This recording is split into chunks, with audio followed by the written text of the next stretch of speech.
Sapa iki? Aku ngucap bumi angus Karang Kadempel kok ana menungso matane gedene rajamak-jamak. Iki sapa iki? Lek nomripanmu gatena gobokmu. Putrane Ndara Werkudara Raden Antasena. Gondene cuweke cengele. Nilai sedela. Moh. Alah, moh. Sapa iki? Iki dudu anake Ndara Werkudara, iki teleke Ndara Werkudara. Aku anake Semar, aku Bagong aku. Wah, Bagong. Wah, iki oke kawulaku ya sing tepung karo iki. Jarene wonge lucu. Ya lucu ya iso, kejem ya iso. Lho, lucu ya iso, kejem ya iso. Kaya sagedhakan iki, aku aja tok anggap bergurau. Ata aja anggap sembrono. Ning kata-katamu sing kliwat saka ukuran, kowe arep boyong karo Bapak Semar. Sapa jenengmu Prabu sapa? Kenceng Gusi, Kenceng Waja. Kenceng Waja. Ora sak penakmu dhewe kowe ngrasani Karang Kadempel. Ora sak kepenakmu dhewe kowe arep meksa karo Bapak Semar. Tak omongi ya, ning tanah Jawa kene iki ukurane hukume wong nyilih kuwi disilihi, nek ora disilihi ya wis nampa. Hukume wong takon diwangsuli. Ngono lho. Dadi nek kowe arep boyong karo Semar, nek Semar nek gelem ya boyongan ora masalah. Nek Semar ora gelem aja pisan-pisan meksa karo Semar. Mergo kowe arep berhadapan karo Kapolsek Karang Kadempel. Kapolsek kok wetonan soping kok dadi Kapolsek. Ya men cerewet napa. Mbone ora iso crita iki rasah crita gong. Oh butuh sekolah barang. Kowe ngapa cerewet truk? Meneng iki lagi tantang-tantangan malah di sapenake dhewe. Yen ngono kowe sing dadi palange Prabu Panggulan Jagat bakal boyong Semar. Arta boyong-boyongan ora masalah. Arta kapak-kapake nek Semar gelem ki terserah kowe. Wong dasare aku ya wis jelen duwe Bapak Semar. Neng ora usah ngucap arep bumi angus Karang Kadempel. Karang Kadempel ki bumi kelahiran kowe, Mas. Karang Kadempel ki tanah kelahiranku. Aku lahir neng Karang Kadempel. Mula aku ki jejer putra bumi sing wajib mbelani Karang Kadempel. Sing wajib aku iso njaga Karang Kadempel.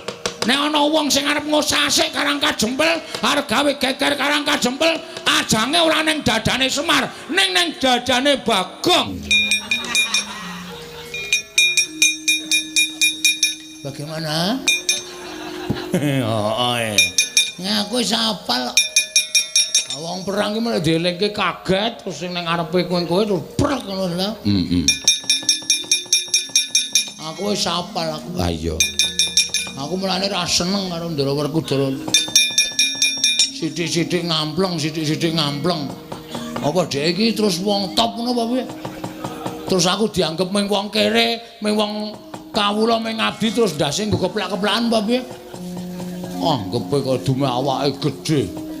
Coba padha karo aku tantang mentah-mentah. Sapa? Werkudara.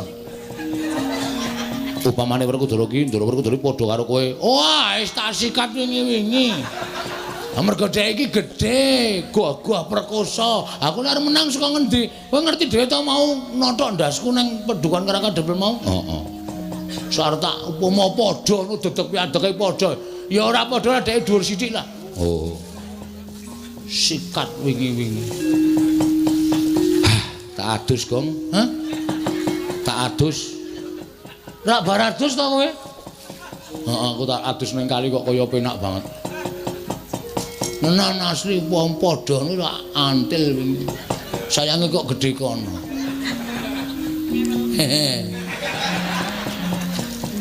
Sowo sing padha karo kowe?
mangsa ora dolanan kelut.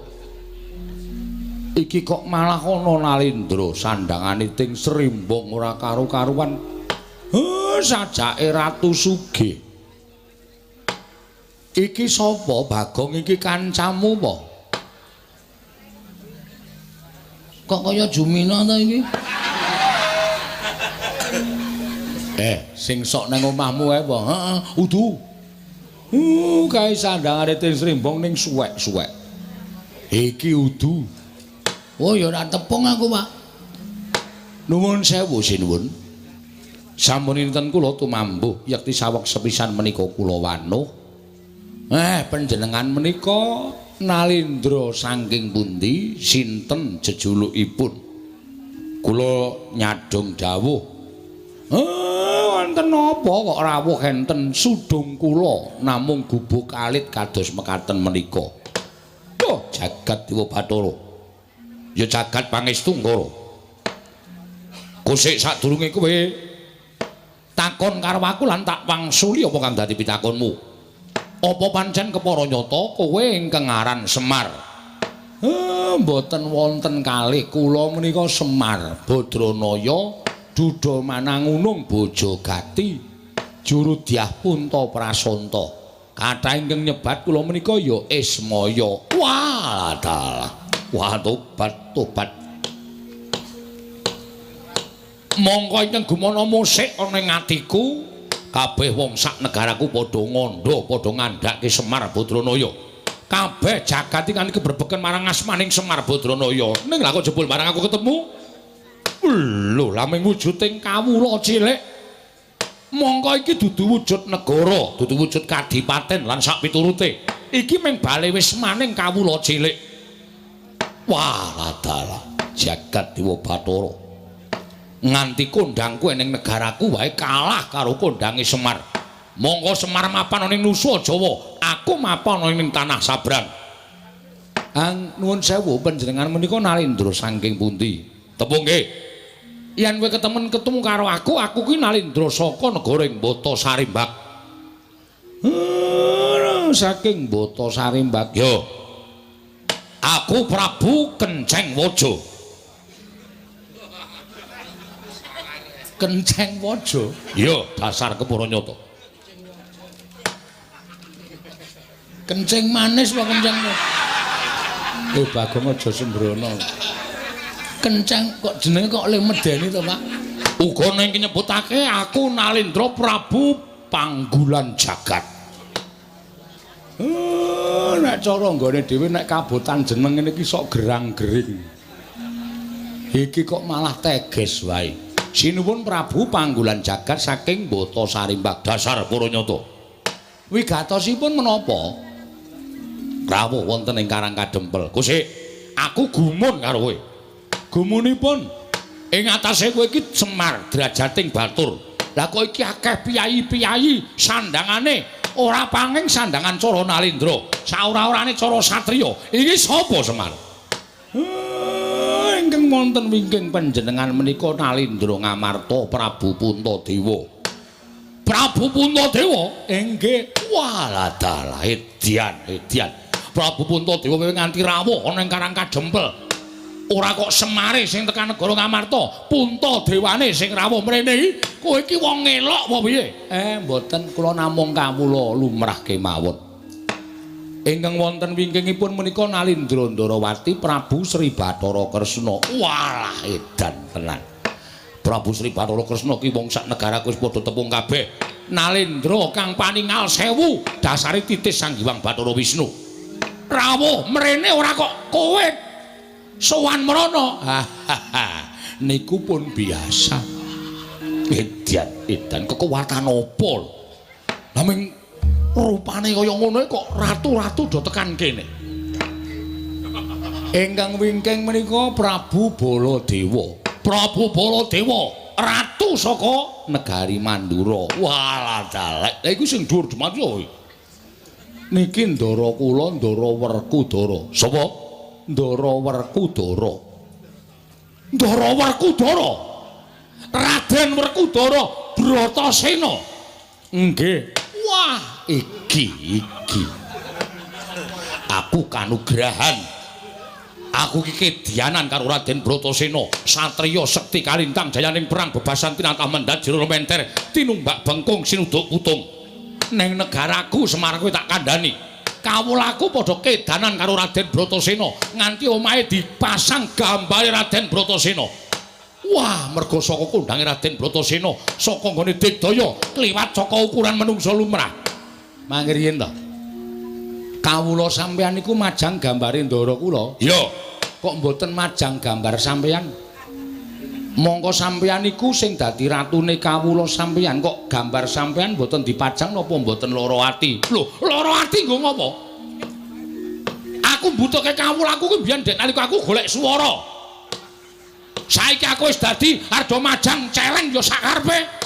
Arda majang Werkudara ya sakarepe. Sing penting suarane wis milih aku wis dadi ratu. Aku ngenyam kamukten. Aku dadi wong mukti kawibawa Cakrawati Mbau Dendha ana ing negara ing Batasarimbak. Kawulaku melet-melet ya mudhara.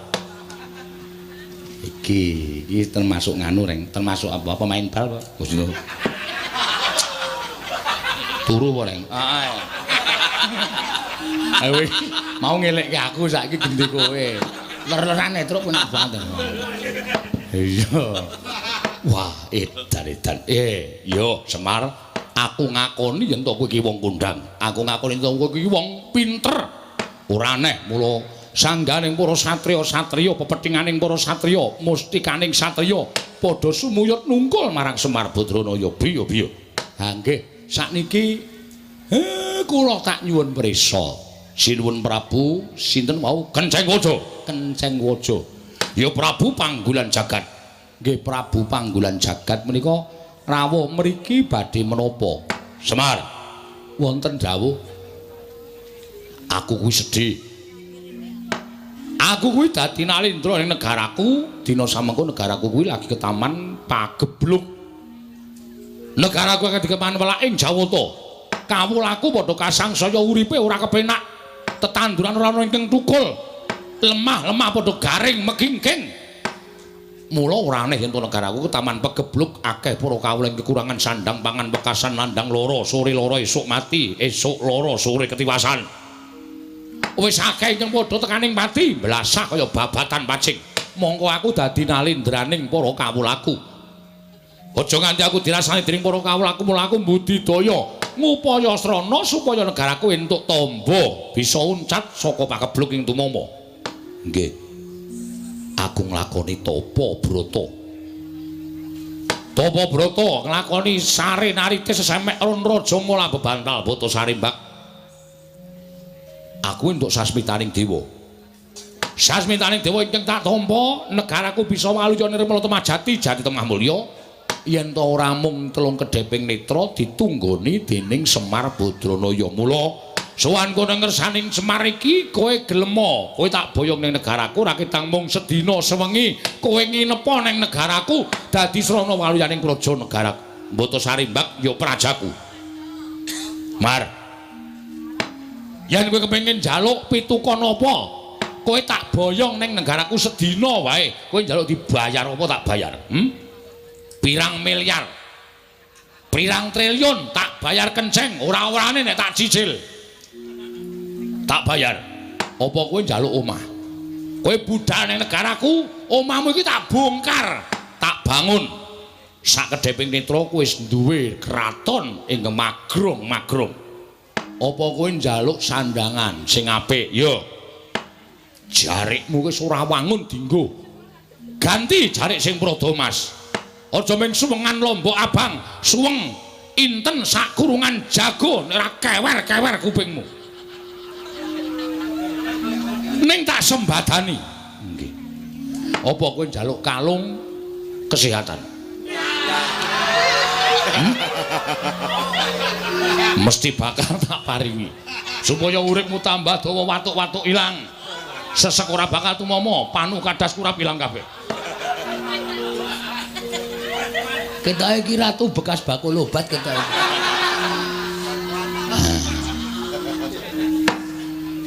Ning yen kowe njaluk ijol wujude lemah pirang hektar bakal tak tukokake waton kowe gelem tak boyong ning negaraku Botosarimbat.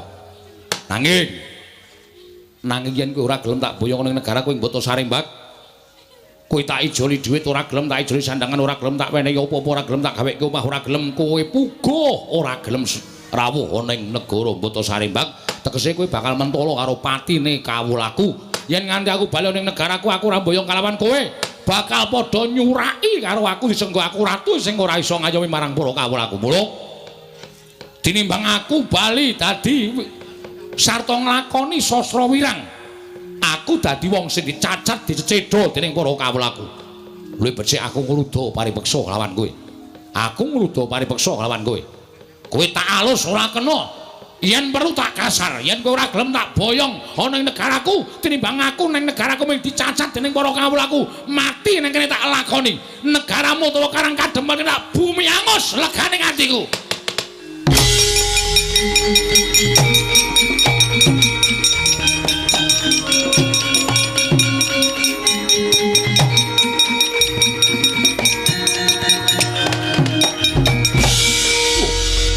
Sowoy aku ngucap bumi angus Karang Kadempel kok ana menungso matane gedene rajamak-jamak. Iki sapa iki? Lek nomripanmu gatena gobokmu. Putrane Ndara Werkudara Raden Antasena. Gondene cuweke cengele. Nilai sedela. Moh. Alah, moh. Sapa iki? Iki dudu anake Ndara Werkudara, iki teleke Ndara Werkudara. Aku anake Semar, aku Bagong aku. Wah, Bagong. Wah, iki oke kawulaku ya sing tepung karo iki. Jarene wonge lucu. Ya lucu ya iso, kejem ya iso. Lho, lucu ya iso, kejem ya iso. Kaya sak gedhagan iki, aku aja tok anggap bergurau. Ata aja anggap sembrono. Ning kata-katamu sing kliwat saka ukuran, kowe arep boyong karo Bapak Semar. Sapa jenengmu? Prabu sapa? Kenceng Gusi, Kenceng Waja. Kenceng Waja. Ora sak penakmu dhewe kowe ngrasani Karang Kadempel. Ora sak kepenakmu dhewe kowe arep meksa karo Bapak Semar. Tak omongi ya, ning tanah Jawa kene iki ukurane hukume wong nyilih kuwi disilihi, nek ora disilihi ya wis nampa.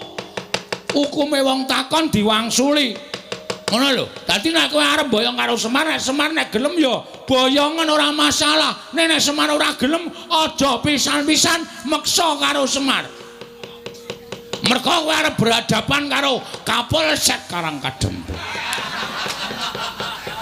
Kapolsek kok wetonan Suping kok dadi Kapolsek. Ya men cerewet napa. Mbone ora iso crita iki rasah crita bong. Oh butuh sekolah barang. Kowe ngapa cerewet terus? Meneng iki lagi tantang-tantangan malah di sapenake dhewe. Yen ngono kowe sing dadi palange Prabu Panggulan Jagat bakal boyong Semar. Arta boyong-boyongan ora masalah. Arta kapak-kapake nek Semar gelem ki terserah kowe. Wong dasare aku ya wis jelen duwe Bapak Semar.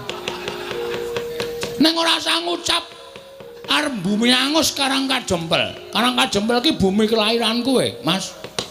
Karang Kadempel ki tanah kelahiranku. Aku lahir neng Karang Kadempel. Mula aku ki jejer putra bumi sing wajib belani Karang Kadempel. Sing wajib aku iso jaga Karang Kadempel. Nek ana wong sing arep ngosasik Karang Kadempel, arep gawe geger Karang Kadempel, ajange ora ning dadane Semar, ning dadane Bagong. Wah, jenenge Bagong. Waduh. Aku mas ngaku Antasena e. Bagong ya Antasena. Ngapa ta? Mbah ya santai ora. Wah, Antasena dapure kaya dingklek. Rupa kok kaya dingklek ya, Tru. Bola-bali dilingguhi. Nek ora masalah, aku tetep gelem kaya dingklek. Tenan, aku nek arep dilingguhi mangap aku. Ha iya.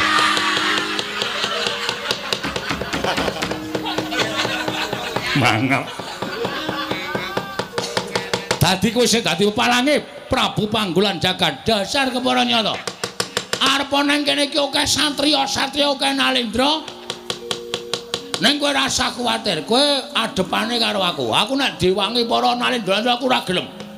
Katentreman, kabagian, kanikmatan ning kawula Karang Kadempel do mapan ning Karang Kadempel kanthi tentrem kuwi nang pundhake Panakawan Bagong. Dadi kowe rasa kuwatir, aja wedi kowe nyawang karo satriya-satriya iki. Satriya-satriya iki tamu kabeh. Nah umpamane iki dadi gelut antaraning kowe karo aku, sing nandangi ya meng aku. Waladal. Cengengesan. Kandhane malah mangan apa kok gumoh-gumoh. Lho, aku ki guyu ora gumoh. Ayo kowe rasa kokean gunung tanpa guna. Nek kowe arep gawe geger Karang Kadempel Bagong sing ora trima. Weh, ladal. Yen ngono kowe wani karo aku, sing tak wedeni apamu? Wah, yen ngono nang endi papane wong neter kanthi dayan. Kaya apa aku sing bakal tekani mati, kowe mati aku mboyong Semar. Aku mati, Semar lestari mapane ning Karang Kadempel. Weh, lah kaya ngono ucapmu kowe, ha? Ora ngerti Bagong nek wis nesu tenan. Wis tok antepi kowe nandhang karo Bagong.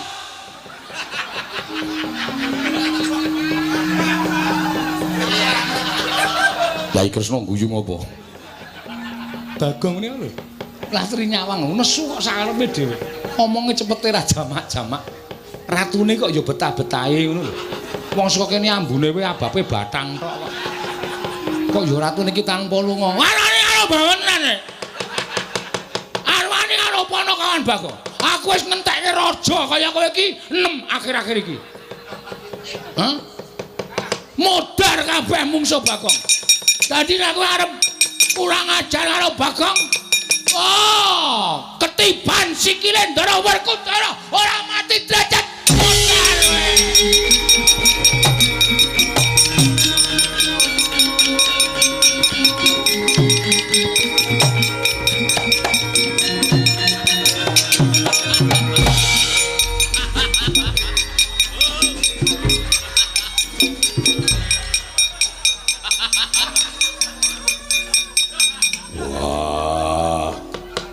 Ana centelane apa? Ora ana iki ora tak gawe ning tenanan lho.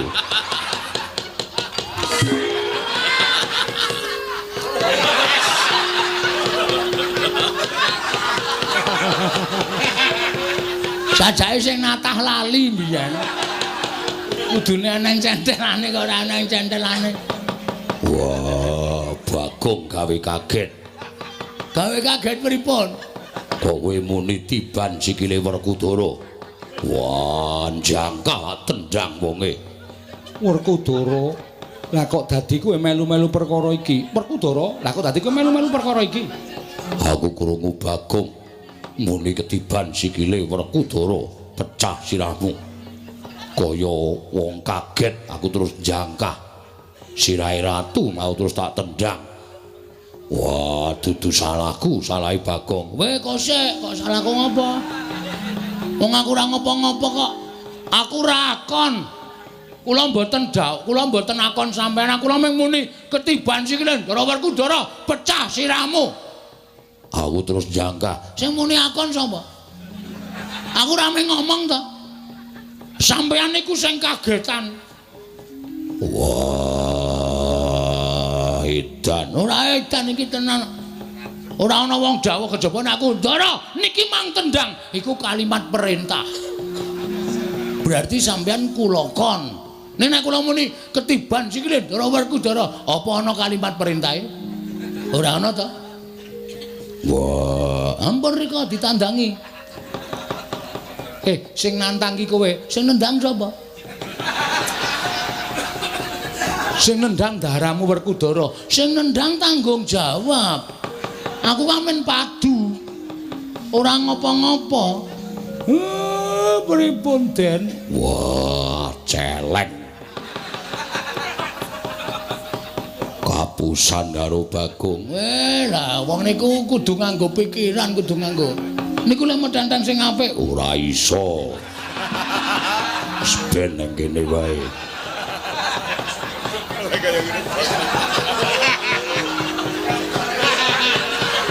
Sajake lali dinggeti sithik ngono lho. Men kukune niku cemantel dadi. Niki aluse ra jamak-jamak iki dadi bablas. Iya. Pun rika ditandangi. Wah, edan. Ora edan tanggung jawab kok edan piye? Sing nendang sampean kok. Masa sing nendang sampean sing temandang kula ya geseh. Wong kula niku mung nantangke kok. Kula mung mangsuli omongane ratu. Kowe mau nganggo tembung kaya ngono mau tumrap aku kuwi didhawuhi. Anak kula niku ratu napa-napa. Wong kula Panakawan kok dawuh bendara ya ora mungkin. Wah, ning yo tak kira-kira bener Bagong. Bagong ki ora ana tembung akon karo Werkudara. Mesine Werkudara kudune tanggap karo ukarane Bagong, aja kok sak kepenake dhewe. Gandeng sing nendang Werkudara sing tanggung jawab Werkudara. Oh, dal ora balaku keh. Ayo, pripun? Werkudara? Iya. Bagong bener kok.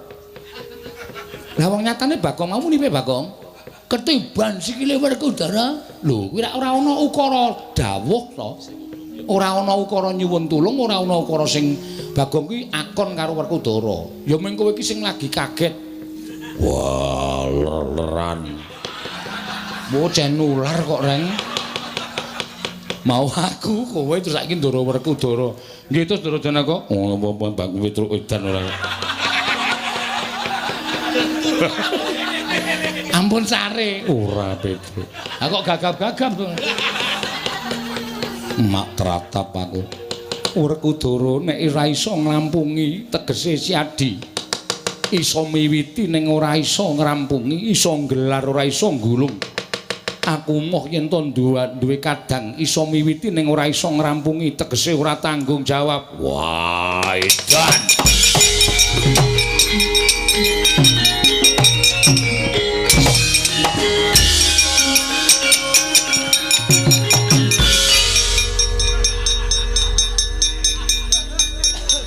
Ngono to karepe.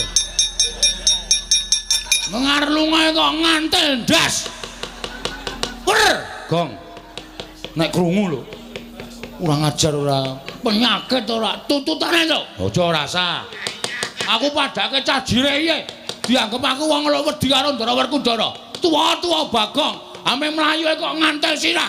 Iki perkarane ratu ora karo Werkudara. Ning saiki diganti Werkudara karo Bagong. Gong, ora saidan kok. Ora tututi. Gong ora saidan, ora sah. Gong ora sah. Ora merasa di ngono ora sah to. Sabar. Karo bendara kok semen ana. Semen to, Tru? Mangkel aku. Gugu karepe dhewe. Aja tak pisah. Lara dikeplan Ndara Werkudara. Ha kowe ya gawe masalah. Gawe masalah apa? Aku ya, Tru. Ben ora. Kok ora tok penging. Mbok doyak kono rawani. Ora wani kok dadak. Mau tak tutupi iki ya ming kanggo akting kaya mudhara kono ora. Bagong mesti ora pisan ora pindho mesti gawe rame. Ora ana aku ditakoke. Aku ki gawe rame ki gawe seneng kok, Pak. Mong gawe seneng atine wong ki ngibadah. Ha iya. Bener. Sinuwun kula wis matur to.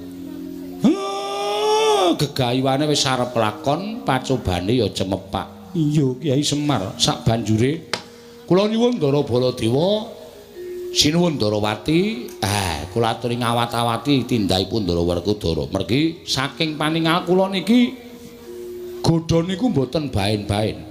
Iya, Kyai Semar, yen to ngono aku nyuwun pamit metu njaba.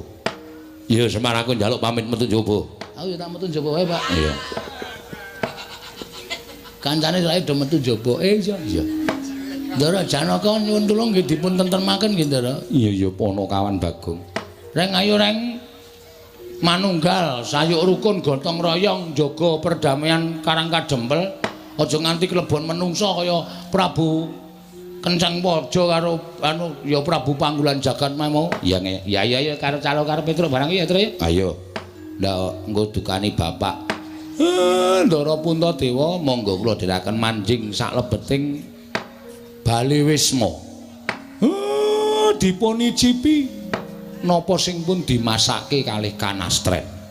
Iya Kyai Semar ngestoke dawuh sawontenipun lho Ndara.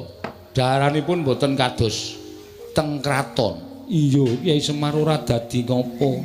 Bagong tilik ana mbokmu wis rampung urung tak kembul dahar karo ndaraku. Siap.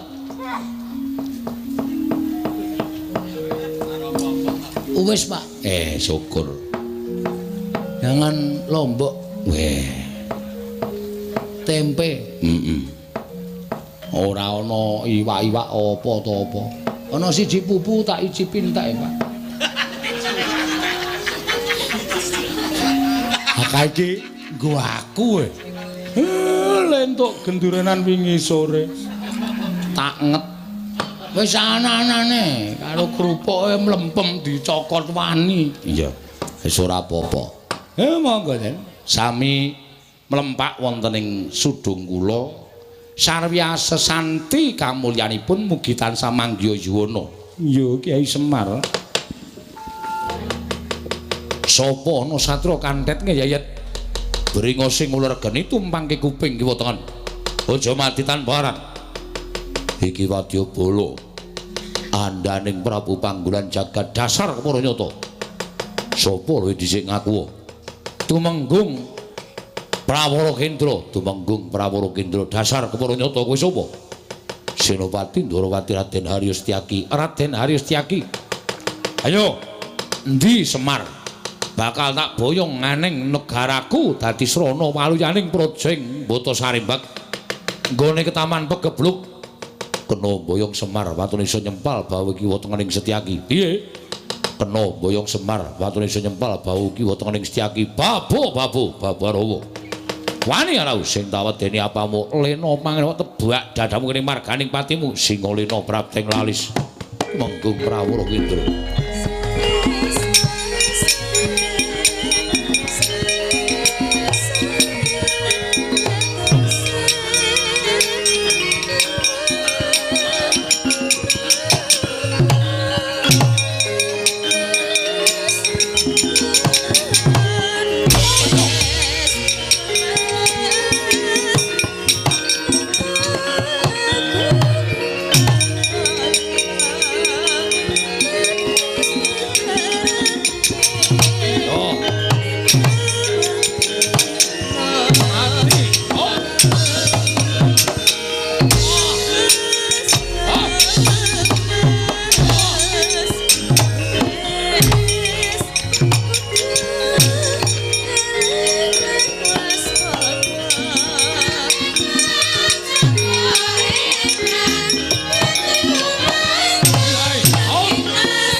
sok tumbak jebol dadang.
Maning jajalan sukertaning bauna iblis lanat wae lah. Lah kok dadi bubar mawut prajuritku ora iso dikukup. Mungsu wong karang kadempel mongko mung kawulalit. Ning pancen diwangi karo satriya sing dimong karo Semar Badranaya. Apa mbok anggap aku wong loro saudon telu saurban? Iki Prabu Panggulan Jagat, ayo aja maju, mboko siji maju bareng ngono leganing atiku.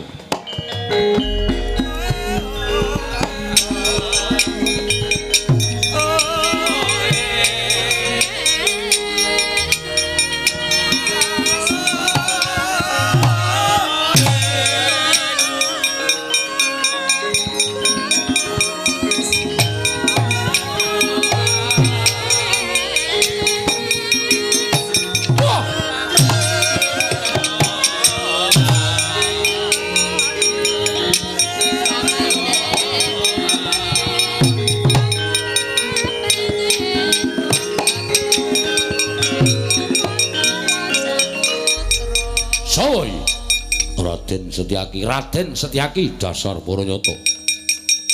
Kowe Prabu Panggulan Jagat yo.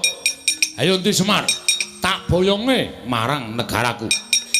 Dadi sarana waliyaning projeng Mbata Sarimbak. Soboyong Semar Badranaya. Lamun iso nglangkahi kuwandaning Setyaki piye? Iso nglangkahi kuwandaning Setyaki. Sumuk nyawamu pengen meruput tinjo kayiwanganing Bathara Yamadipati. Kowe pengen mati mungsu Prabu Panggulan Jagat kelakon penjagamu. Rasah kukian bepanggal. Kene wargani pati walat.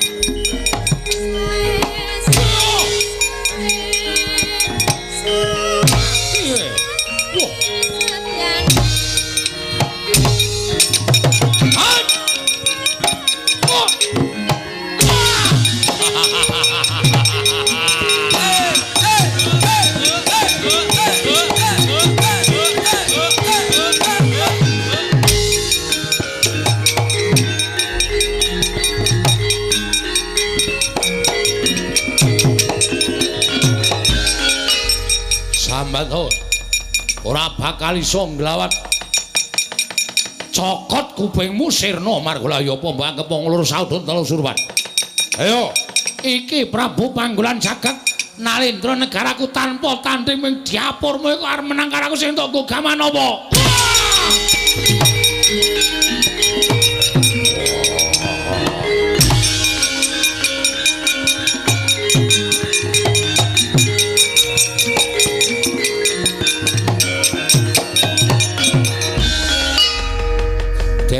Den, Ndara Setyaki. Wungmu Ndara. Sampeyan iku Senopati Negari Ndrawati kok dicokot karo ratu kaya ngoten kok terus gletak. Oh, ngisin-isinke. Ora sembodole maju nomor 1 kok mung dicokot ratu kaya ngoten kok ndoro ora eling Purwadasina niku nek cara kula isin. Wungu den.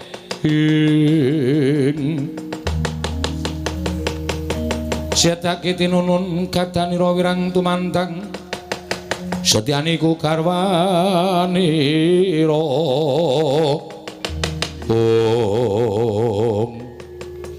Petro non ora ngerti sangkan parane nyokot karo janggaku nganti ora eling. Wah, Ndara Werkudara ngamuk.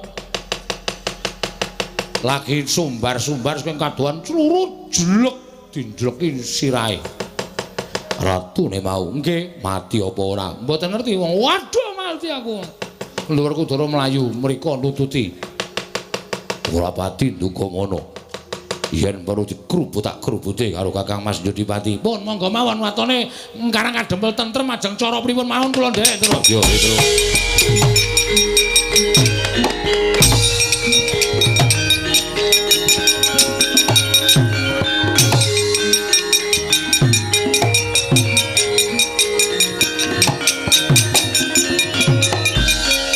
Wah, Raden Werkudara. Sing mau tak takokke karo Semar Badranaya, dasar Baranyata. Prabu Panggulan Jagat. Piye?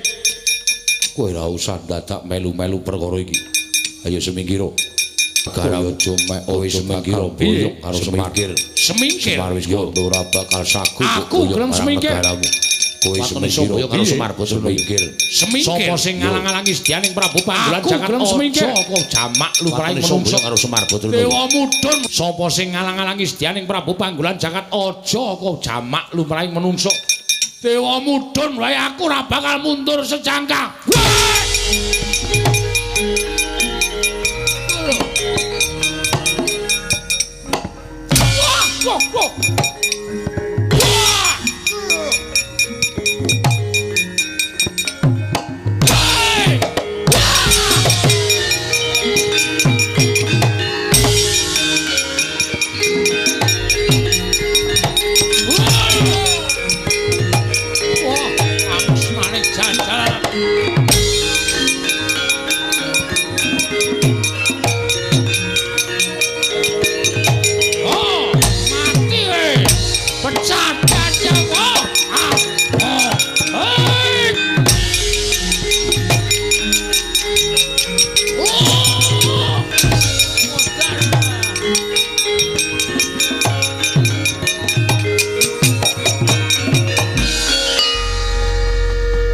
Gong tak mod ndase. Ratu kok ngragas. Sapa-sapa dicokot, sapa-sapa dicokot. Ndara Werkudara dikapake. Aku weruh, Tru. Heeh. Ngantem Ndara Werkudara ora apa-apa kok ndrumak cekel nggon gulu. Ndara Bratasena nganti ora eling. Dilingke, Gong. Gah. Kok mau? Iki nek dilingke ora eling terus nothok. Mbok wis rasah ngelingke. Eling ya karepmu ora ya wis. Emut Den, Gus. Ndara Werkudara emut. Sampeyan niku satriya peng-pengan dicokot karo ratu kaya ngoten kok ngglithakne cara kula isin. Eling Ndara.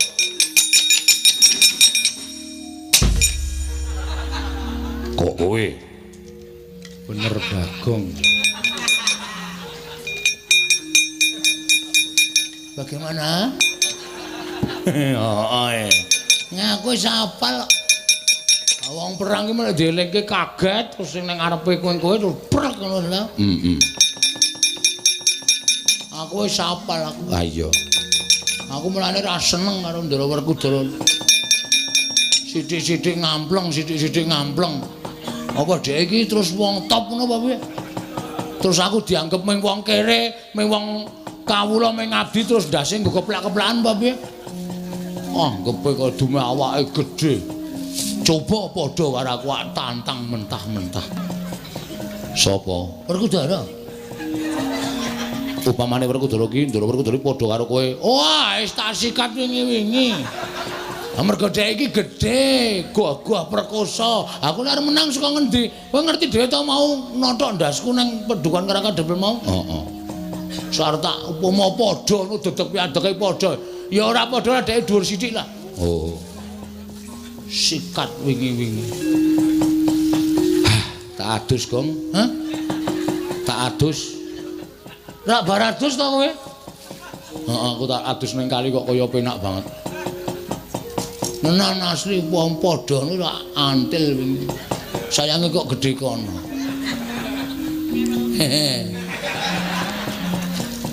Sowo sing padha karo kowe? Petruk. Petruk kok aku? Petruk.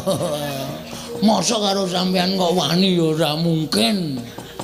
Wah, aku wis mau nang kene. Wis krungu kabeh. Wo.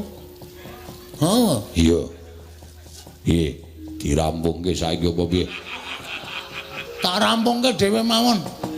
Pun mboten sadewangi pun bejo cilaka bunga tak rampungane dhewe. Wah, ponokawan edan. Karo Bendoro arep wani. Sampeyan ya plak-plak kok kali kula. Sampeyan ora plak-plak tak lamun kula ngrasani elek. Mula sosok niku ora sok dasdes-dasdes. Sirah disembah anak bojone nang omahe nang ngene nggo keplak-keplakan. Tuwa kula karo sampeyan.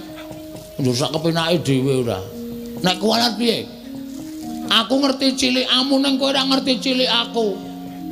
Wah, ya wis. Ya wis piye?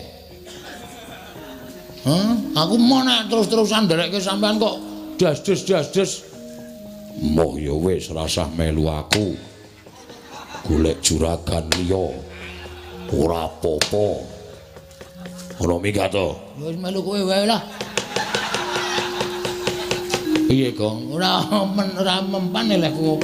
Anu kono kemakon aku mah ditundung kon golek juragan liya.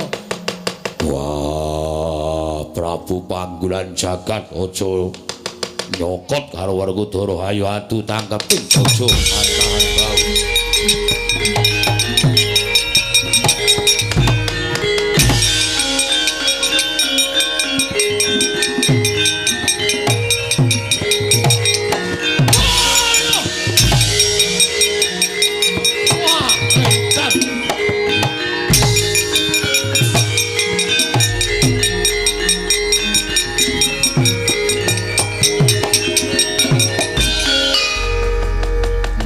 Ora tatanan kekuatane ngedap-edap bibiyo ya.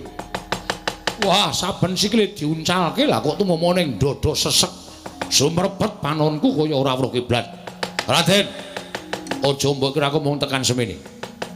Kowe kuat nadai pusakaku Kyai Candra Wirayang. Kowe iso urip kena Candra Wirayang. Cilike kowe isih iso ngadeg aja dundang Prabu Panggulan Jagat. Lakon tak tibani pusaka Candra Wirayang kowe ngletak ora eling dadi bandaning Prabu Panggulan Jagat keparat.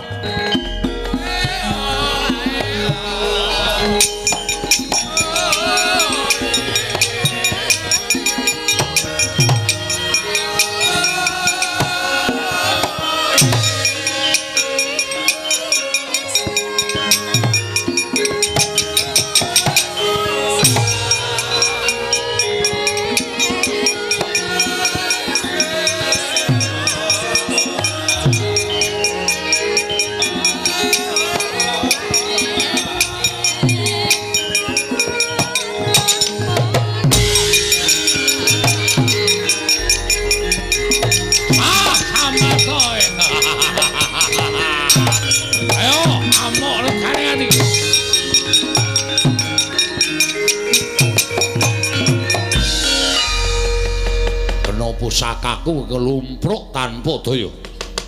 Nadan ora tekaning pati nanging kowe ora duwe kekuatan pepes bayu kang tapis Werkudara. Prajurit. Pondo tangane krincung sikile leboke bakun jalan si Werkudara. Iya.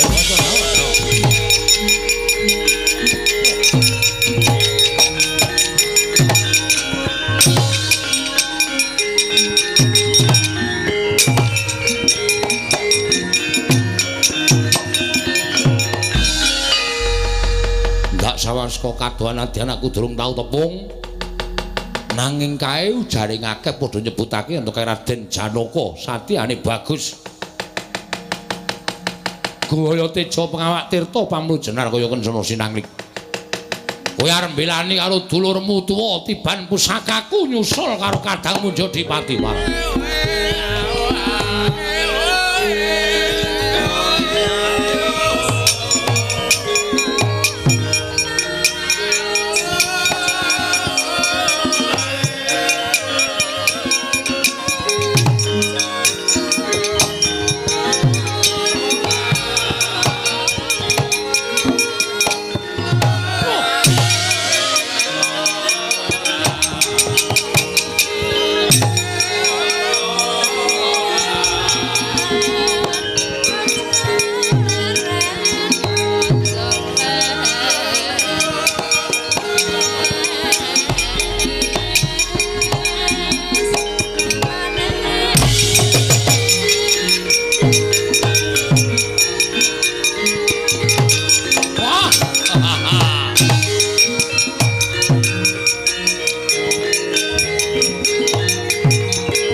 Pusakaku ora eling Purwodaksina kowe Janaka alah dalan nadyan kowe kondang dari langing jagat lan curing bawana ning ora menang mungsuh pusaka kekuatanku Kyai Candra Wirayang prajurit iki leboke pakunjaran dadekke siji karo kadang itu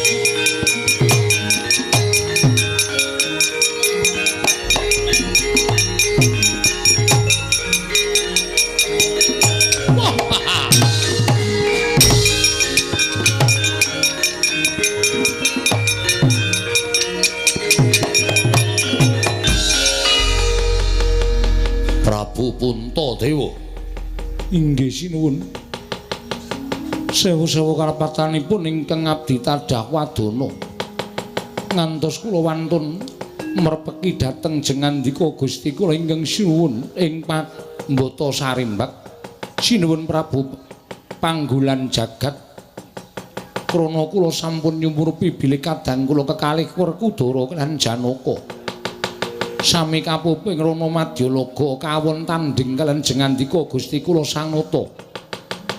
Mila menawi kula ngantos kecalan kadang kula kekalih menika paribasanipun sarah mungguing lautan wastra lungset wonten ing sampiran.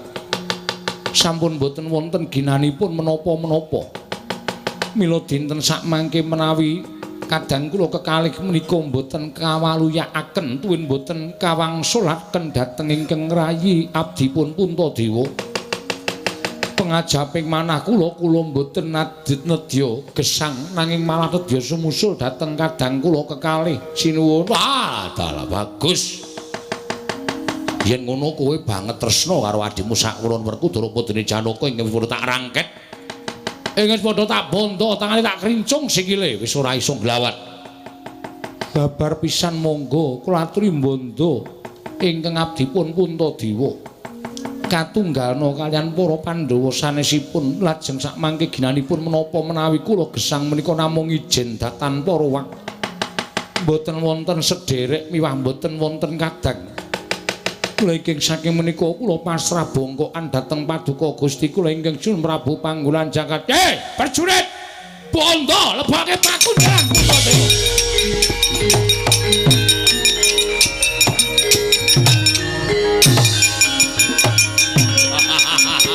Ayo sapa meneh?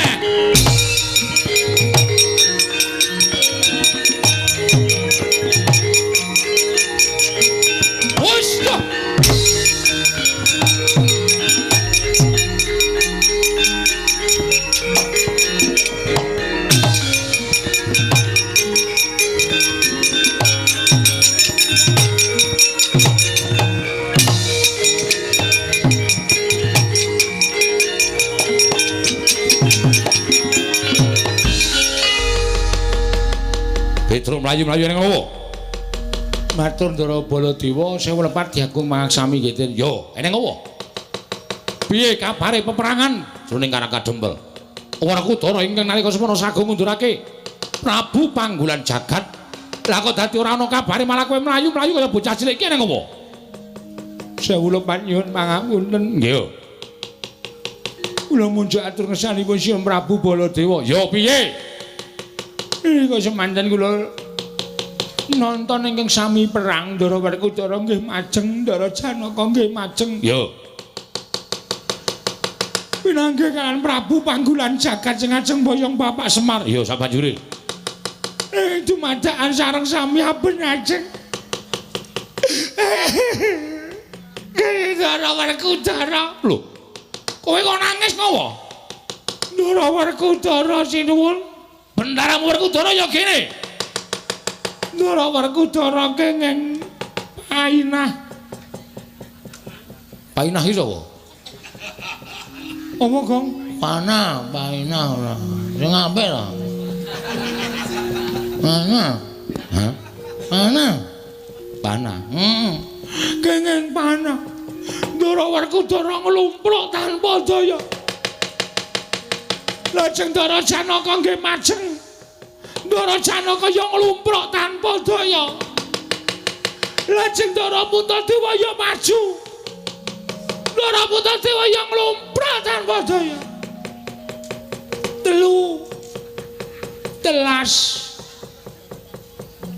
Telu entek piye? Telung piring entek. Gong ora sembrono ah. Gong ora sembrono to, pancal raimu. Ya wis. Terus. Ndara Puntadewa, Ndara Werkudara, Ndara Janaka kepikut musuh. Lah iblis lanat. Gugu karepe dhewe Petrus mingkro ratune tak golekane tak ajare legane ati yo.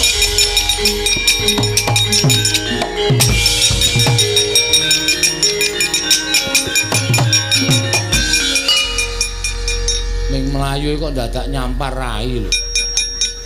Mesti kulino aku. Lamit. Lho. Ya ngopo iki ora? Dadak nendang barang ora. Nendange ra bener. Tak paske moto entuk pipi. Oh ketegelen kowe kok nek ngepaske moto ki. Men sakan kowe. Hati-hati ya, Gong. Muga-muga Ndara Baladewa ki iso ngrampungi karya. Den, ngatos-atos, Ndara.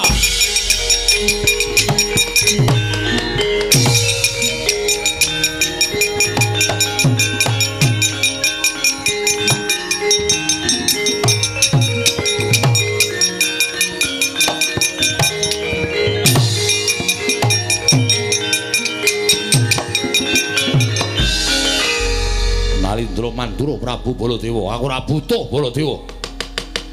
Aku ora butuhake Ratu Mandura. Ning kowe arep mbelani karo dulur-dulurmu sing wis tak rangket. Baladewa. Kowe arep mbelani karo Werkudara, Janaka karo Puntadewa, tiban pusakaku ora tak gawe tekaning pati.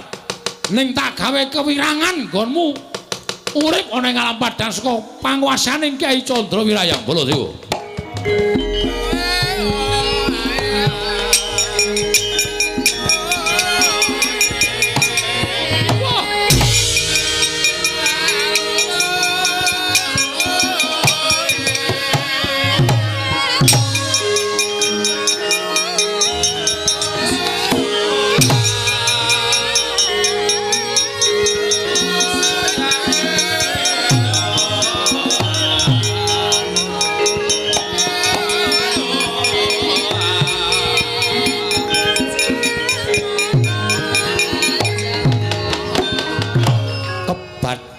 Kaya kilat kesit pindha tadhit lambahing jemaring Kyai Candrawirayang nalika semanten nata Mandura datan Graita kenging dadane panandhening mangke boten sirna margalayu nang keparing Jawata ical wujuding nata Mandura ana wujud sardula sak gubuk penceng gedene kagiat kadrakarsa sanggya para punakawan wau.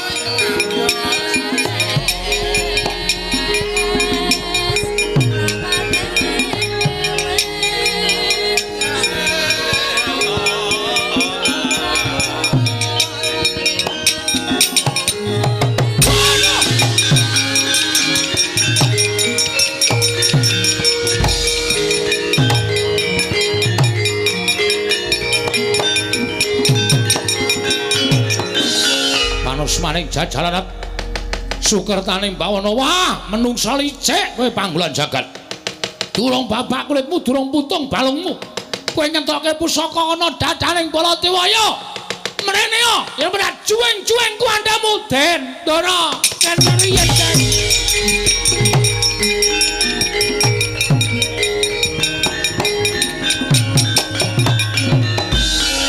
Petruk ngopo Petruk? Petruk ngopo? Sampean kok mboten krasa. Sampean le tumbas jaket teng pundi?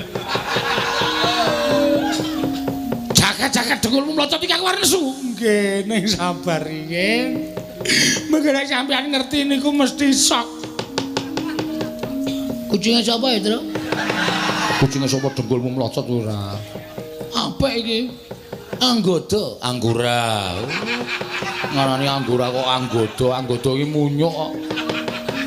Sing ngriwu-riwu lho. Ha iya kae anggura. Oh gedhe tenan iki jumbo iki. Kowe ngerti ora Gong iso apa Gong? Mbah. Den, piye? Ngerti ra? Lho. Kok iso ngono-ngono? Aku dhewe ya ora ngerti. Ming Prabu Panggolan Jagat kok ngeculke selang biru. Mana selang iki apa kaya ngene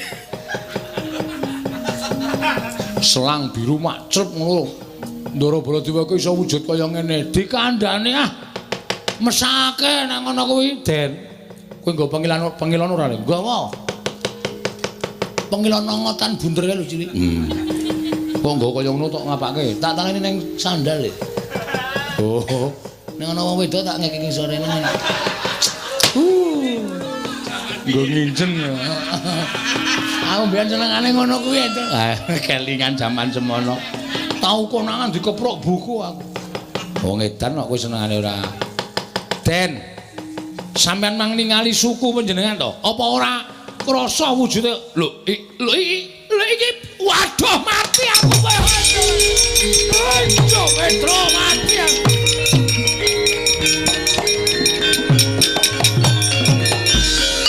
Waduh mati Petro iki aku piye iki? Petro iki aku dadi kaya ngene iki piye Petro? Lha dhewe ya ora ngerti. Sampeyan kenging panah nesu-nesu wae terus ngerti-ngerti wonten kebul makbul. Ilang wujude Ndara Baladewa wujud macan. Waduh Petro, ati aku. Lha iki aku ora iso bali nang Mandura nek wujud kaya ngene iki. Iki piye Petro? Kula dhewe ya radong ratune ya digdaya tenan. Piye kok? Ana manut aku golek sirkus. Heeh. Iki didol ning sirkus payu larang, Tru. Tenan, Tru. Macan bisa bicara. Bakong tak kletak ndasmu, mudhar ora. Ora sembrono aku ki ratu, Gustimu didol ning sirkus ki apa? Rasa dijelaske nek malah butuh wektu. Ngeten mawon. Piye Petro? Sowan Bapak Semar. Sampeyan wujud kaya ngeten iki kok sebabe apa, jalarane apa lan kudu kepiye?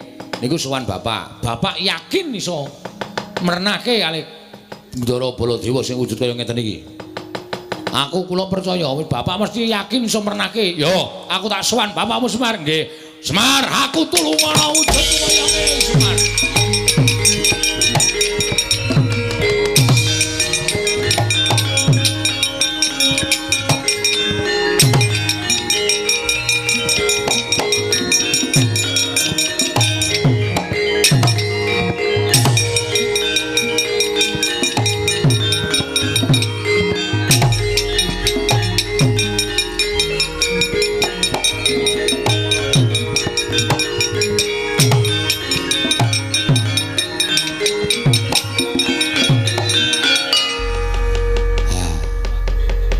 Petro iki sapa Petro? Niki sinten napa Ndara Baladewa, Pak? Ndaramu Baladewa? Nggih. Lah kena ngapa? Kula ngetutke kena panah terus dumadakan wuran wujud dadi Sardula kaya ngeten iki. Blegek kugek sak dulita mel Semar mati aku. Aku tulungono Semar, aku tulungono. Semar piye kahanane kaya ngene iki? Nggih. Nuwun sewu, niku sampean ora luput ora kleru ning pancen niyate diwirang-wirangke karo Panggulan Jagat. Pusakane Panggulan Jagat pancen digdaya. Napa sing dikarepe Panggulan Jagat iso kaleksanan, iso kasembadan. Ketitik sampean kena pusaka iso dadi sardula kaya ngoten. Aku ora iso bali nang negara Mandura. Aku tulungono Semar. Aku tulungono iso bali nang negara Mandura pulih kaya wingi wujud nata Mandura Prabu Baladewa. Nggih, nggih. Ning enten syarate. Syarate apa? Miturut petungan kula sampean iso dadi Baladewa malih wujud menungsa lumrah. Nek sampean kudu iso nemokke teng pundi ndara kula katelune Ndara Puntadewa, Ndara Werkudara, Ndara Janaka le dikunjara karo Panggulan Jagat. Nek sampean iso nemokke, iso ngluwari Ndara Puntadewa, Ndara sinten niku Werkudara, Ndara Janaka? Kula kinten sampean bakal bali kaya wingi uni. Ning nek sampean ora iso nemokke Gusti kula katelune, lha nggih sampun nyuwun pangapunten. Kula ora iso pripun-pripun sampean tetep wujud kaya ngeten selawase. Aduh mati aku Petruk piye? Anggen niku kudu dileksanani goleki mawon. Mula sampeyan mang lunga saking mriki mang goleki temu didurunge Ndara Puntadewa, Ndara Werkudara, Ndara Janaka le dikunjara. Kula kanteni anak kula Petruk nala Garing Bagong. Supaya sampeyan aja nganti dioyak-oyak wong desa, dioyak-oyak para kawula disengguh macan tenanan. Yo. Saguh mboten? Yo, aku saguh. Nek pun saguh, mriko mang mlampah liwat mburi mriki mawon ndak ketemu Panggulan Jagat. Petruk Bagong daramu iki tutna. Waduh. Tutke macan, Gong. Ayo wis mudhun derajate. Mau ngetutke satriya saiki ngetutke macan. Ora apa-apa. Engko nek ngelih ati dikresak. Bagong aku ora doyan daging. Macan kae aku pangananku kaya menungsa. Oh nggih pun, soalé mengko nek tiba-tiba sampean lapar terus kula pas nunggu sampean terus maem ya cilaka temen entruk. Ayo. Pun monggo den kula dherekaken. Ayo Petruk aku turno. Monggo Gus kula dherekaken Pak, kula tak ngetutke anu napa macan. Ya sing ati-ati jaganen. Aja nganti dioyak-oyak wong Karang Pradisan.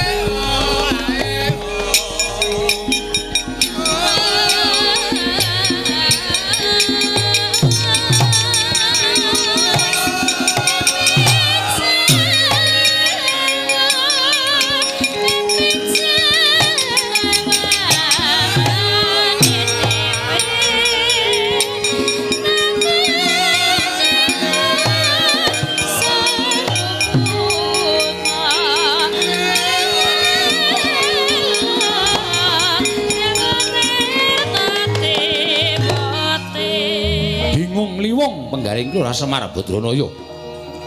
Nalika semanten sigra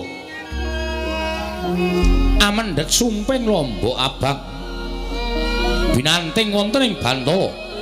Ical wujuding sumping Lombok Abang wenteh ana wujud Kyai Semar jebles datan ginggang sarikma kaya jambe sinigar.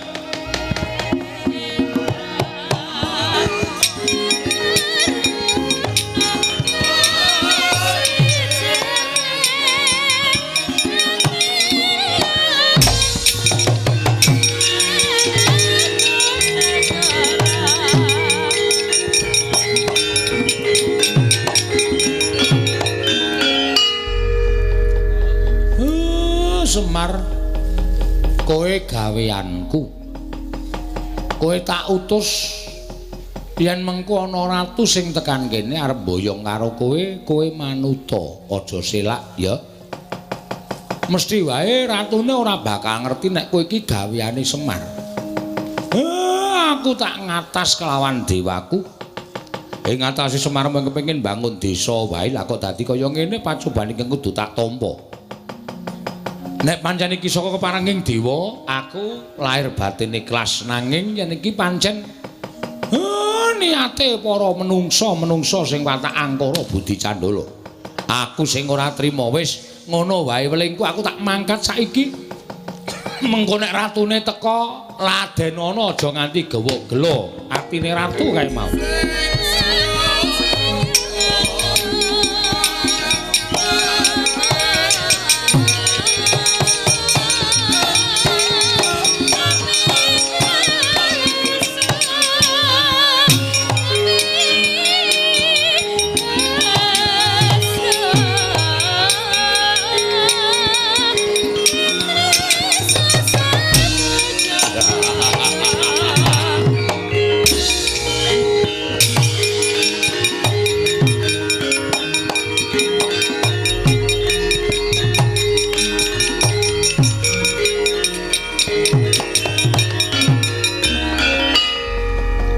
Nadyan kowe dipageri karo menungso sing padha tresna karo kowe nang nyatane kabeh ora ana ingkang monggo pila mungsuh aku. Swar. Dina iki kelakon penjangkang ngono bakal mboyong karo kowe. Ming dijaluki tulung supaya gawe srana negaraku kilang pagebluk lah kok dadi kowe malah sajake ngewak-ewakake ngias. Ayo kowe saiki ora ana sing bakal menehi pengayoman karo kowe. Kowe gelem ora gelem tak boyong marang negaraku. Semar. Lho malah ming mesam-mesem. Gedumel ora metu suarane. Nek ngono kowe ora bakal kumbe, ora bakal serak. Ayo tak boyong dina iki regane ati.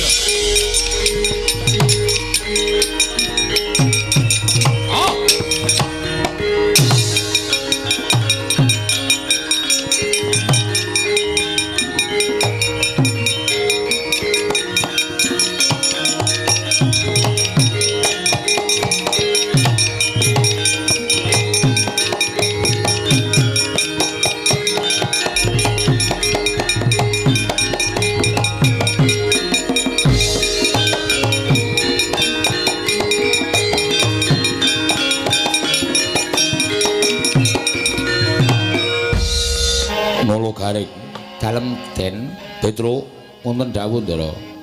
Ponokawan Bagong wonten timbalan. Wah, rumangsa bingung rasaku. Ndak kira gampang apa ya menyang didununging para Pandhawa ning kepingkut mungsuh. Lah kok tinemune angel digoleki. Nadyan wis nasak pirang-pirang alas parandene ora iso ketemu kalawan ingkang Dak Upadi. Ning nggih ampun lokro, tetep kudu ditutuke. Napa sampean purun dadi macan terus kaya ngoten niku nek mboten kelem nutuke. Ha nek kersa dadi macan terus kaya ngoten niku nggih pun kondur mawon teng Mandura mboten sang golek Ndara Pandhawa. Lah wong sampean ya ora terus semangat kok ya. Matlangen ning kalangwan aklar pandan moncar. Tinon lir kakonang surem sorotetan padang kasor lan pacaring purnameng gekono dasari mangsa katiga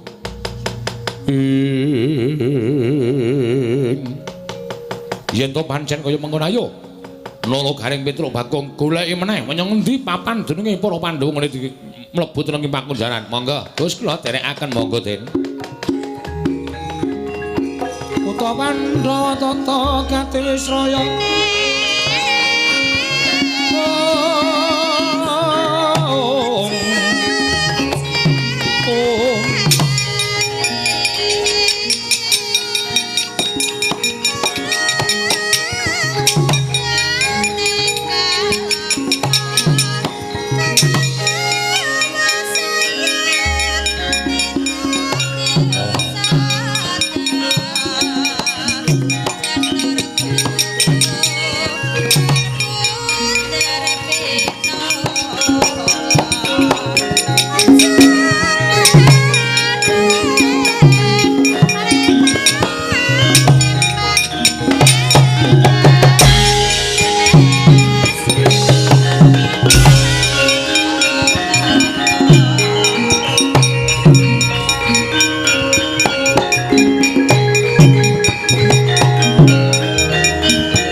Marikoten prayitna semuriris semuriris eko balik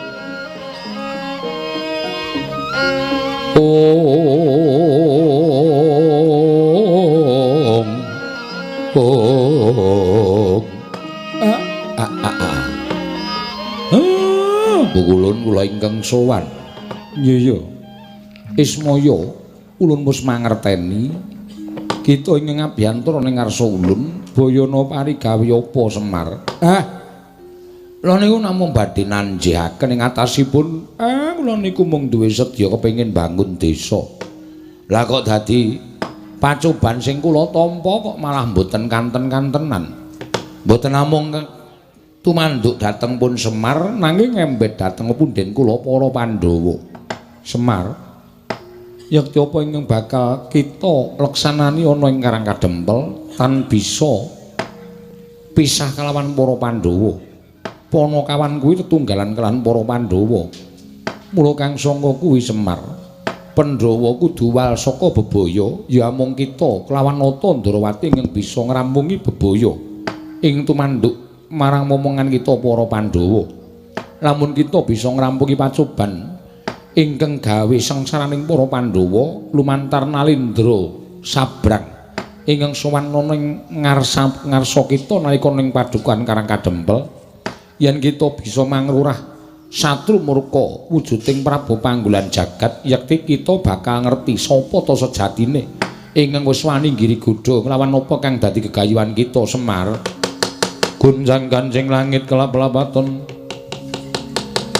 liregen canging risang mawe gandrung. Lah lajeng anggen kula saged ngrampungaken kita aja pisah kelawan Nata Ndrawati. Sabab Nata Ndrawati pujangganing Pandhawa, kita minangka dadi pamomonging Pandhawa. Loro-loro kudu manunggal dadi sawiji.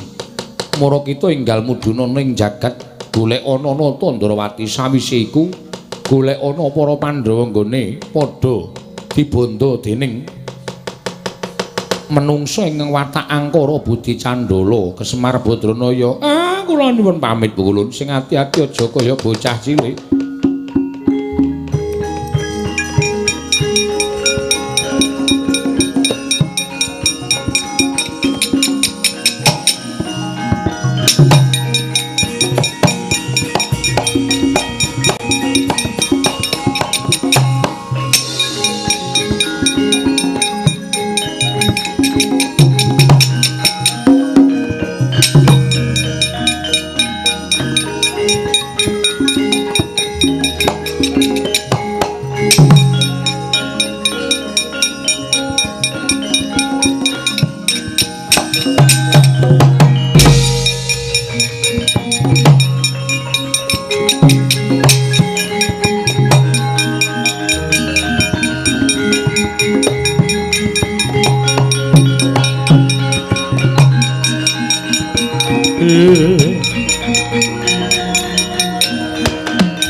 Sinuwun Ndarawati. Iya, Kyai Semar. Karang kadempel geger kok sampeyan mboten ngetok. Mergo aku wis ngerti ora ana ingkang bakal bisa ngasurake Nalendra ingkang nedya mboyong marang Semar. Tinemune bener Koko Prabu wae nganti kepirangan para Pandhawa kepikut. Lah Kakang Semar saka tindak ngendi?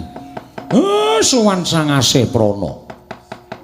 Kula namung badhe kepengin nyuwun keterangan supaya pepadhang tumandu dhateng kas Karang Kadempel. Sabanjure panjenengan iki kudu sing ngrampunke sampeyan kalih kula. Monggo para Pandhawa kepikut Kyai Semar. Goleki ampun nganti kelangan Pandhawa Ndara.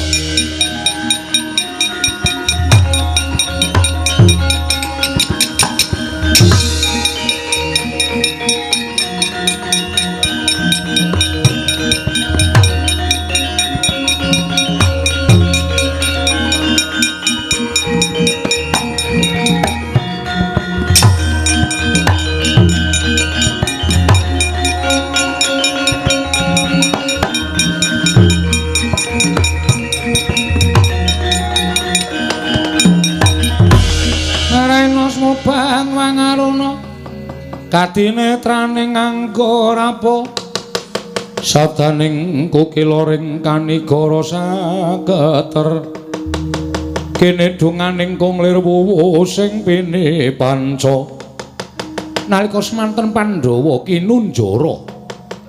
kinunjara madyaning wana ing Krendayana wujud pakunjaran panglimunan bila datan kasat meripat datan wonten ing nganuk wonten mriki papan drenging para Pandhawa praptaning Sardula.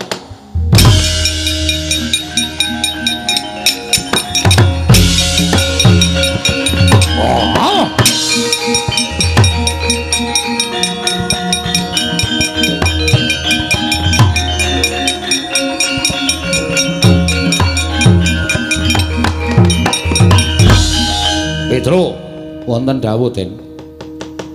Dina samengko wis kecandhak menyang endi dununge para Pandhawa. Sampeyan niku ampun ngawur wong niki alas kaya kenten kok kecandhak pripun. Yen ditonton nganggo netra Waloka pancen wujude alas. Nanging iki ana wujuding pakunjaran. Mongko wujuding panglimunan tegese ora kasat meripat. Mula ora ana ingkang ngerti pakunjaran iki. Welatan. Mbok menawa lebete pepundhen Pandhawa sinuwun. Mbok jajal sampeyan budidaya supaya iso jebol pakunjaran iku jarene bapane sampe iso ngluwari para Pandhawa iso bali kaya wingi Ndara. Gunjang ganjing langit kelap-lapaton lir kincanging risang mawe gandrung tinebak pakunjaran dening Sang Sardula kedadosan saking Nata Mandura. Temah jebol punang pakunjaran Nata Mandura ingkang wujud Sardula bali kaya wingi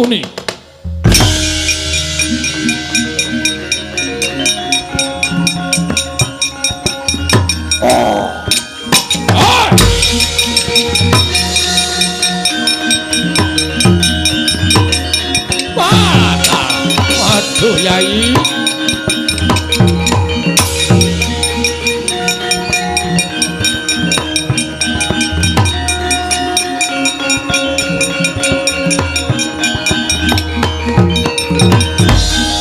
Koko Prabu ngaturaken panuwun dene Paduka sampun saged ngluwari dhateng ingkang rayi tuwin kadang-kadang Paduka.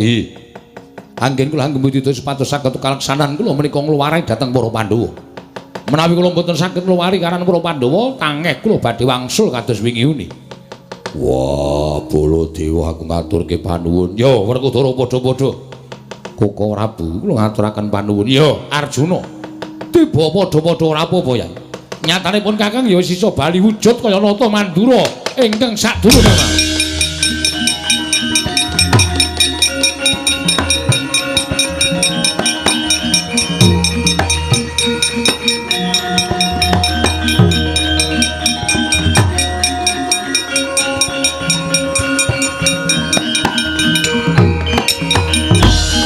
Lho, iki Yai Kresna, iki Koko Prabu kasinggihan mekaten. Saka ngendi? Budidaya supados saged ngrampungi perkawis menika kaliyan Kakang Semar. Weh, lah dalah iki yo Semar malah wis tekan kene. Nggih. Lah kok ora digawa karo ratu sing ngamuk ning Karang Kadempel mau. Kula mbudidaya supaya isa aja nganti kepikut dening Nalindra wau. Sabanjure piye? Koko Prabu kula suwun Kyai Prabu Darmaksuma lan Werkudara menapa dene Janaka supados kadherekaken wangsul utawi kondur wonten ing Karang Kadempel. Lho, ora ning Ngamarta. Ingkang badhe kadah damel menika Kyai Semar. Lah Syadi bakal tindak menyang endi lan apa ingkang bakal mbok tindakake? Kula lan Kakang Semar badhe ngupaya Nalendra. Ingkang sampun damel ribet kawontenan Karang Kadempel. Oh ngono. Inggih. Yo, Kyai Prabu wonten dawuh. Monggo kula dherekaken kundur wonten ing Karang Kadempel. Monggo Koko Prabu sangan kene. Koko Prabu.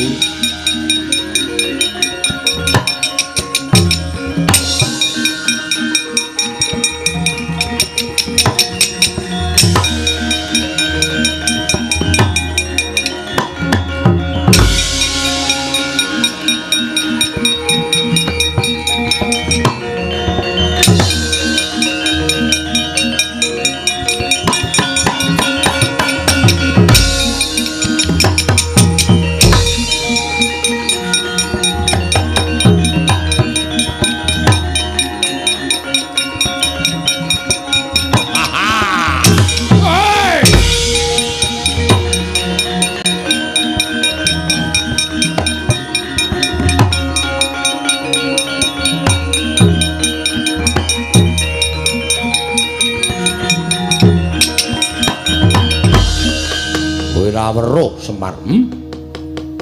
Kondange kuwi wong waskita, kondange kuwi wong awas. Kondange kuwi wong pinter nanging saknyatane jebul bawur paningalmu. Ora tamat kelawan kahanan ingkang saknyatane. Kowe ora ngerti sapa sejatine aku. Nggonku mbudidaya gawe sirnamu wis tak angkah pirang-pirang abad nanging ora tau kelakon. Dina samengko bakal kelangkon penjaga ngono bakal nyirnakake marang pamonging wong tanah Jawa. Kowe tekaning pati ora ana ingkang dadi pengayomaning para Pandhawa. Pandhawa wong Sukerta ingkang wis tak kunjara dadi panganing wadya balaku mati dening aku Semar kowe.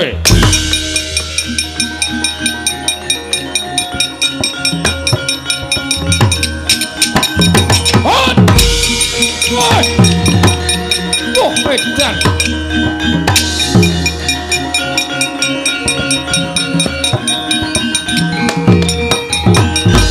Wah, panus maning jajalan. Lah kok dadi diapusi ya? Semar arep tak pateni wujute sumping lombok abang cetha gawean. Amuk legane atiku. Ya.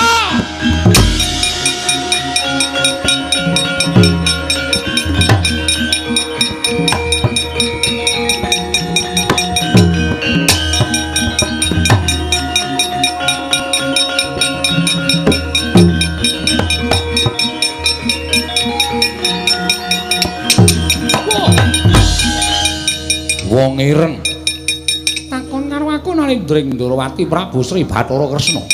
Kowe Prabu Panggulan Jagat yo. Ayo, kowe saiki ngejak apa? Wis entek Senopati Karang Kadempel. Sing isih ming Natandara watu jajajamu parang kowe.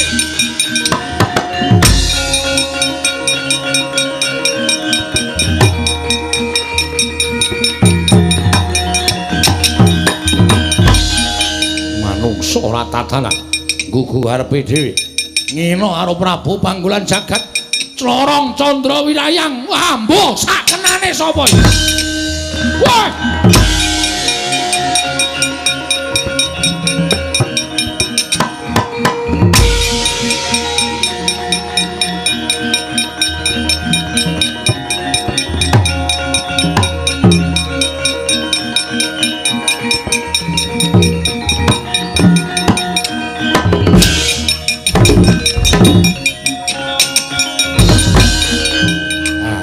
Bedhek ana panah kok iso ubah dhewe.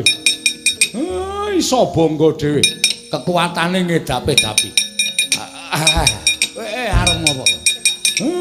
Iki nek ora tak cekeli kenceng panah iki sajae kaya arep ora gelem tak cekel. Ora iso. Ayo arep ngopo? Lho, lah kok dadi maraku dicane. Waduh. Wah edan Pusakaku digawa dening Semar. Iki pusakamu to? Yo. Candra Wirayang nyo tak balekke. Ayo. Waduh. Wah.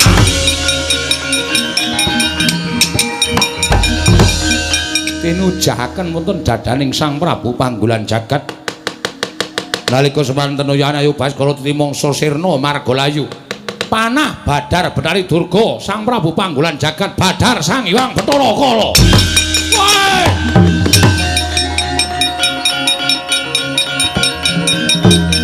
Atobat.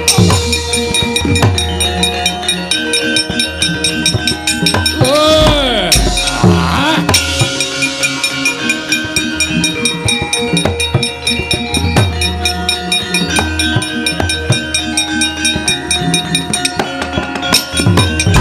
Kunjang ganjing langit kelap-kelap katon lir kincanging risang mawe kantruk.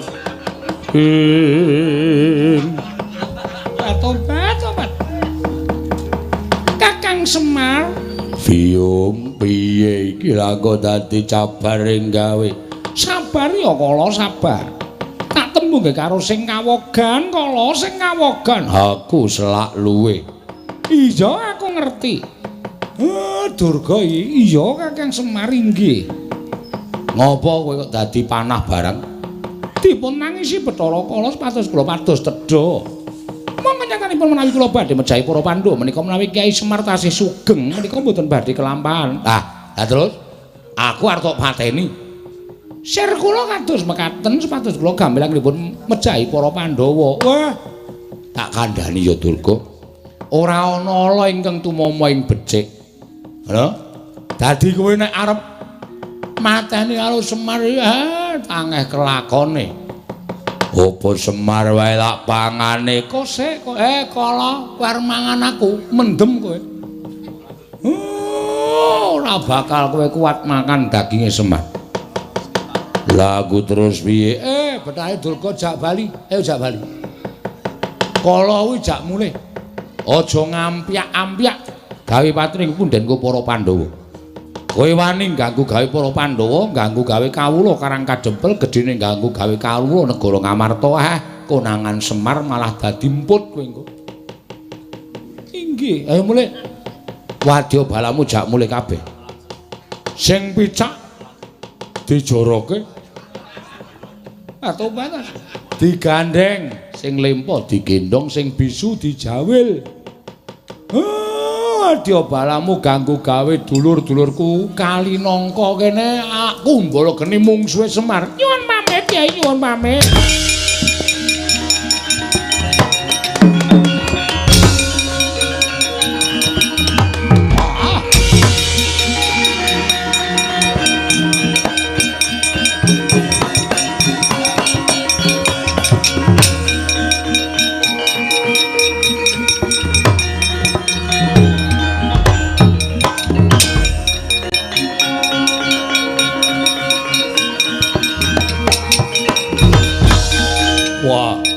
Satriya gagah Barakudrana.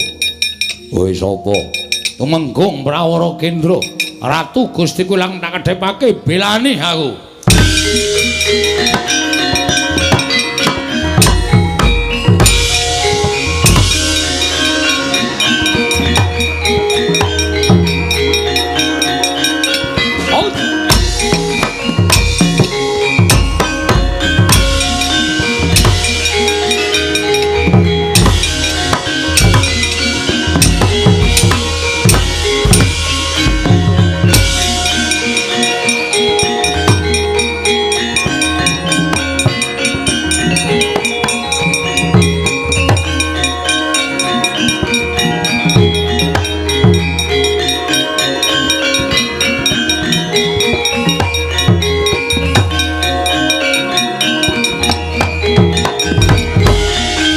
Madange jagato mungo-mungo sak pucaking ukir marebak bangsu mirat keneng soroting surya mekalan gunung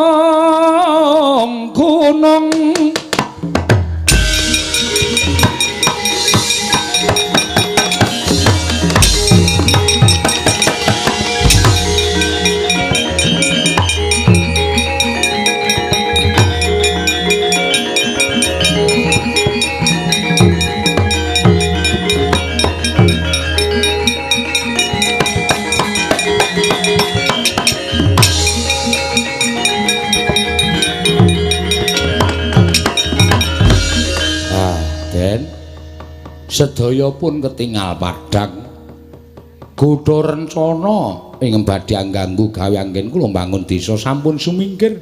Awi tetunggalan manunggal Naya Narapraja Nayaka kan para kawula sengkut gumregut mbangun desa Karang Kadempel supados langkung rukun langkung manunggal mboten saged dipun pisahaken mawi menapa kemawon. Tentrem ayem nirbaya nirwikara durga mendhak kala sirna lan tansah nampi barokahing Wang Mahanasa. Ya Semar purnaning gati sura sudrajane ingkang retsa brasta tekamping ulah Darmastuti rahayung sami makarya rahayung samya pinanggih Ndara.